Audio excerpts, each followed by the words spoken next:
Professor Richard Ditchkins, the title of your new book, The God Revulsion, it's a bit offensive, isn't it? A bit provocative to people of religious sensibilities? Well, Jeremy, I'm sure you don't need me to tell you that sometimes it's necessary to inflict a little pain in order to lead people into truth. All the same, you must be very sure of the truth of your opinions. They're not opinions, Jeremy. They're fundamental principles forged on the anvil of rigorous scientific investigation. Assuming, of course, that the tools of your investigation are reliable.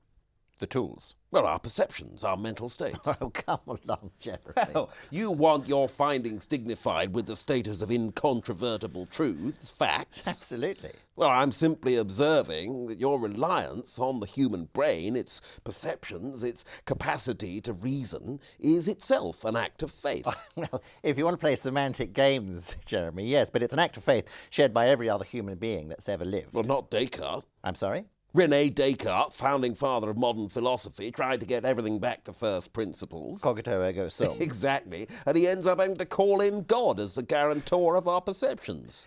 Jeremy, the human brain has been evolving over millions of years. The survival, the furtherance of the gene of the species is dependent on the brain's capacity for accurate perception. So as regards the capacity of the human brain to reason, you place your faith in evolution.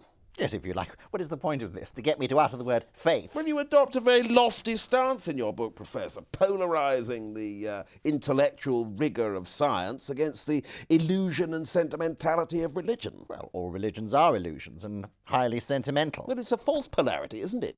What is? Well, it's not religion on one side and science on the other, is it? I mean, if you consider the fantastic unlikeliness of our existence, there are lots of eminent scientists who argue it's not only reasonable, but in fact compelling to believe in a creator.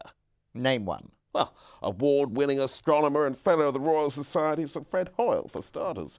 A common-sense interpretation of the facts suggests that a super-intellect has monkeyed with physics, as well as with chemistry and biology, and that there are no blind forces worth speaking about in nature. It's just Hoyle's fallacy. It's just a rehash of the anthropic principle. Well, it sounds like a pretty persuasive argument that we're not just the result of a cosmic coincidence. I really cannot believe that in this day and age we're sitting here wasting valuable airtime discussing the beliefs of some ancient Semitic tribe scratched in the dust 5,000 years ago. Well, what about the first law of thermodynamics? Energy can neither be created nor destroyed, it can only change form. What about it?